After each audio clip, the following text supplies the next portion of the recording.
everybody in this room a little bit worked up. Why are you fake looking at your phone? why are you on your phone? Because I have Windhorse tweet. Okay. Can you be professional and Then read it. Kyrie Irving requests a trade from the Cavs. LeBron James was blindsided and is disappointed. Oh, wow. And there's a lot more on ESPN. That's peculiar. Very peculiar. That's where that word came from. Well. Any comments? I love this. First of all, this is a clear indication that LeBron James is not only might leave Cleveland, that he is going to leave Cleveland. If you read it, it feels like he's like, look, I don't want to be the lone soldier left in Cleveland after everyone clears house and we're back in the lottery, back in number one. He's been there before. Year. He's like, I've been down this Cleveland road that leads to nowhere. I want to leave. I want to go trade me. But you know what Cleveland says? First of all, we don't have a general manager, so who's going to trade you? And second of all, I can do it. No. I have some breaking news of my own. It's not actual news. I'm just trying to put it in the universe. It's just broken. The Spurs are offering LaMarcus Aldridge. Kyrie Irving is what I've just been told in my ear. All right, so we'll see what happens there. Marcellus, your reaction. Oh, God, more breaking news. The Clippers are offering Willie Reed. Milos package with we Willie keep Reed. Milos there, but we need to back up.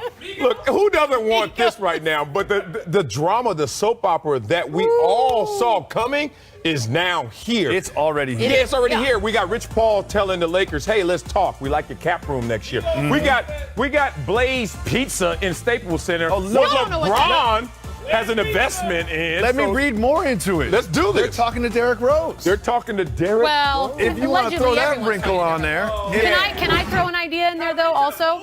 Is it perhaps maybe that Kyrie's putting this out into the universe so that maybe he thinks it'll light a fire underneath the management and they'll start to do some things? I don't think so. That's a Not when your contract's up in 2019.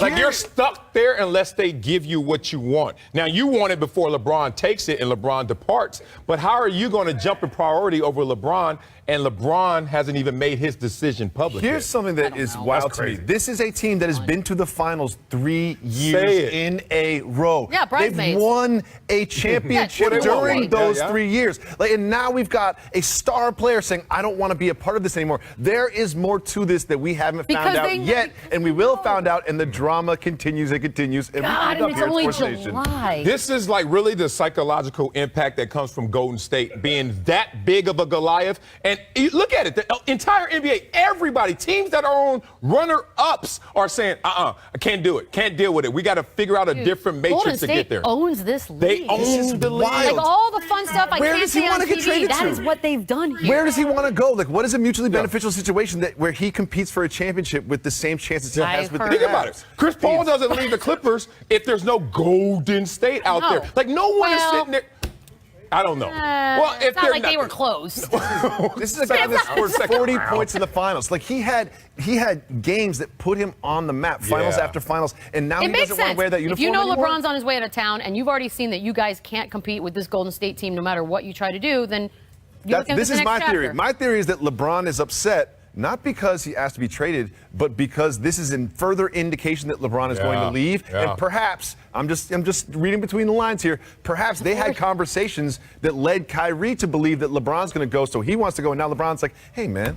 Right. Why did you do that? This is fun. And how does this play out in the locker room, on the court? Talk about joy. What kind of joy are they going to have playing together when they're both looking at each other like, I'm out of town first? I mean, we already dissect every single thing that LeBron James does. And now we throw this into the mix. Oh, yeah. He might start wearing shirts in his workouts now. I hope not.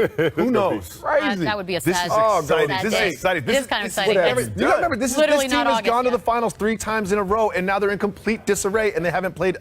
They haven't even sense. gone to training camp. It makes sense to me. No, it doesn't. No, it totally makes sense. No, it doesn't. Let's do a little football, shall we? Because we're at that time of year. Everyone's about to start going to training camps, and they want to make these big proclamations. Well, Raiders quarterback Derek Carr joining in this week, hyping his teammate Khalil Mack. He was asked how many sacks Mack could have this season. His answer, well, because we know this is going to blow up, I'm going to say 30. That's if he doesn't get held. If they start holding the callings, or calling the holdings, if they start calling them like they should, I'm saying 30. Hold my call. Hold my call. Isn't the human brain fascinating? How does that happen? Anyways, Marcellus, 30 sacks. 30 sacks. What say you to that? What I say to that is it's doable, but obviously it's far-fetched. Let me give it to you. First of all, we used to laugh in the defensive line room like, You know how much we get paid if we just go out there and get 1 sack a game? Just 1 sack. Just one time let them fall down in front of me and I touch them. Exactly. 16 in a year you would have, and you would be richer than rich. That said, what this situation says is they have a great offense, and they got a tremendous pass rusher. That is the best combination to get multiple sacks in a game. You know why? There are going to be games where it's fourth quarter. They're already up 21. Guess what the other team has to do? Not just throw the ball, air it out. And that's just going to give Khalil Mack opportunities to go get 30 sacks. If he just stays consistent, 1, 2, and then has one of those crazy O.C. Umanure games of 6, 7, 8 sacks, there it is. That's 30. You almost convinced me with that. It can happen. You almost got me with that. It can happen. You had some logic in there. You backed it up. Like I started The math thinking could that's happen. absolutely impossible. Yeah. But here's the thing. It's not even 2 sacks a game. You get It's not. 6 days to prepare for the team coming in. And if someone's coming in with 25 sacks in the season, you might see a couple double teams. Like once you get up into the higher numbers, I think the defensive coordinators will start game planning for that. And the record right now is 22.5. And we all know that was fake because Brett Favre fell over. Oh, that's true. But it's still 21.5. So now we're talking about breaking the record by 50% more. I'm going to say no, but I loved your argument. You know what? I said that earlier on our call. I said it's actually easier for a guy you don't see coming who's just having a tremendous year. And then all of a sudden, next thing you know, like, wow, this dude has like 26 sacks because you're not preparing for him the same. But Khalil Mack, you see him coming, slide protection, once double, he gets triple 20, like, and we're late in the season, we get towards preparing for the playoffs. It's like, hey, but if you're in a game, you're down 21, you got to do it. You got to pick your poison. You got to pick your poison. I mean, it would certainly be exciting. Yeah, we'll see. Positive Friday. Another NFL player making bold statements this week. Giants defensive end Jason Pierre-Paul, who proclaimed that the Giants are ready for the Super Bowl. He even mentioned the U word. He told reporters, I feel like no spot is weak. I feel like with the players that we have, as long as we all work together, we'll be undefeated. Nobody can defeat you when you all are working together. What? Jacoby, is he crazy? Here's the thing about July. Every team is undefeated in July. Every team's going to go to the Super Bowl. Every fan is like, oh, where's the Super Bowl? Oh, it's in Minneapolis. Okay, I'll book some tickets. I'll take that time off of work. This will be great. Every team feels that way except for the Browns. Yeah, you know, and the Browns and their fans, they know that's not a chance. But the fact of the matter is while the Giants did get better, and while they do have a great defense, second in the league in scoring, only to the Patriots. There it is. They're not going to go undefeated. No. They're hoping to be second in their division, maybe? Yeah. He said Super Bowl and undefeated. Yeah, and that's the problem if I'm his teammate because, look, I love the pom-pom talk like everyone else. Oh, yeah, rile us up. Oh, yeah, we're going to go there.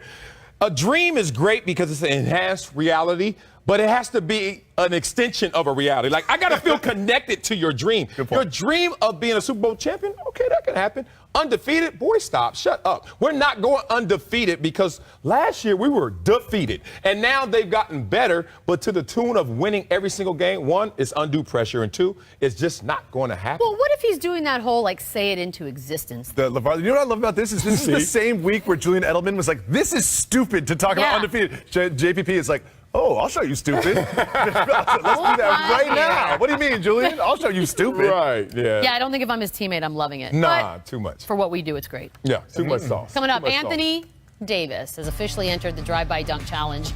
Is this a wise decision? That's Kyrie's house. That's Kyrie's house. He's going to talk to Kyrie. Didn't even have to jump. I love it. No, it's kind of sad, isn't it? Squat it down and done.